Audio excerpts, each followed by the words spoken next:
Supreme court of Pakistan کی طرف سے کریکشن آف ججمنٹ، کیونکہ 3 مراحل تھے۔ پہلے ججمنٹ آیا، اس پر احتجاج و اعتراض ہوا، پھر ریویو ججمنٹ آیا، اس پر احتجاج ہوا، تو پھر کریکشن آف ججمنٹ آئی۔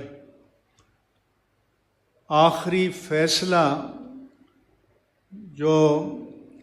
لکھا گیا تھا تو الحمدللہ علی احسانہ،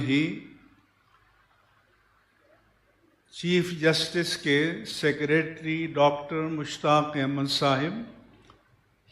اس ججمنٹ کو لے کر ہمارے پاس دارالعلوم جامعہ نعیمیہ میں آئے، اور وہ سب ہمیں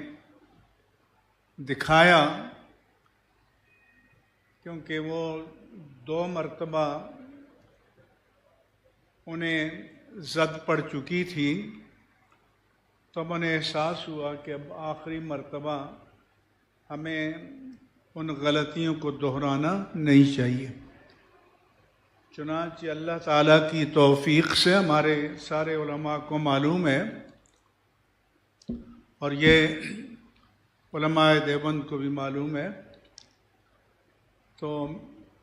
اس ججمنٹ میں جو میں نے اضافات کیے، اس میں ایک تو یہ لکھا کہ ما کان محمد ابا احد من رجالکم ولکن رسول اللہ و خاتم النبیین۔ اس میں خاتم النبیین کے معنی السلف تا خلف باجماع امت آخر النبیین ہے، لہذا یہ قطعی الثبوت بھی ہے، قطعی الدلالت بھی ہے، اور جب کوئی کلمہ قطعی الدلالت ہو تو اس کے معنی ہے کہ اس میں اب کسی اور تاویل کی توجیہ کی گنجائش نہیں ہے۔ لہذا ہم نے لکھا کہ اب خاتم کے لفظ پر بحث نہیں کی جائے گی کہ خاتم ہے یا خاتم ہے یا ختم کے کیا معنی ہیں، کیونکہ اس کے قطعیت کے ساتھ معنی آخر النبیین طے ہیں، اور یہ تاریخ پاکستان میں پہلی مرتبہ سپریم کورٹ کے ججمنٹ میں لکھ دیا گیا ہے۔ اس کے بعد ہم نے اس میں لکھا کہ جدید متمدن دنیا میں جو کسی ملک کی شہریت کو اختیار کرنا چاہتا ہو یا ویزا لے کر کسی ملک میں آنا چاہتا ہو تو اسے اس ملک کے آئین کو ماننا پڑتا ہے، اور دنیا کا کوئی ملک کسی کو اپنے ملک کی شہریت نہیں دے سکتا جو اس ملک کے آئین کا انکار کرے، اسے ریجیکٹ کرے۔ لہذا آئین پاکستان دوسری آئینی ترمیم کی روشنی میں چونکہ یہ طے کر چکا ہے کہ قادیانی، لاہوری، جس نام سے بھی ذکر کیا جائے، یہ دائرہ اسلام سے خارج ہیں، لہذا قادیانی جو باہر جا کر کہتے ہیں کہ ہم پر ظلم ہو رہا ہے، زیادتی ہو رہی ہے، تو یہ جھوٹ بولتے ہیں۔ ہمارا مطالبہ یہ ہے کہ آپ نے پاکستان میں رہنا ہوگا تو پاکستان کے آئین کو مان کر رہنا ہوگا، اور پاکستان کے آئین کے ماننے کے معنی ہے کہ اپنے آپ کو غیر مسلم قرار دینا ہوگا۔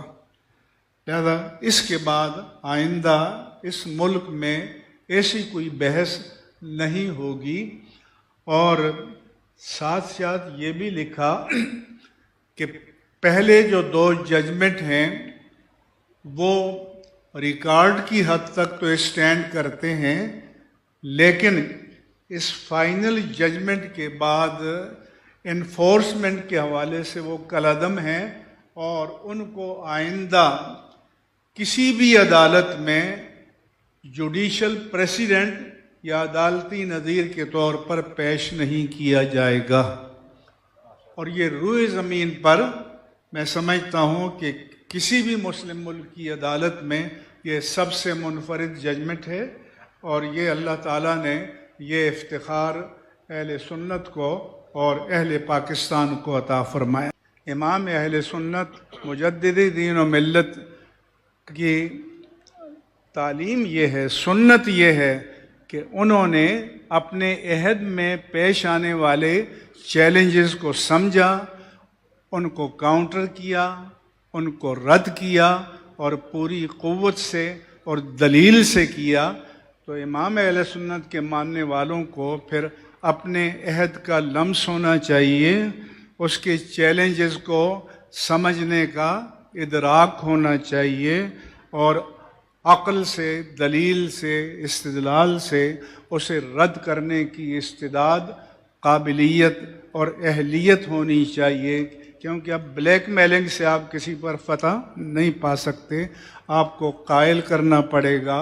اور مائل کرنا پڑے گا۔ وما علیہ الا البلاغ المبین۔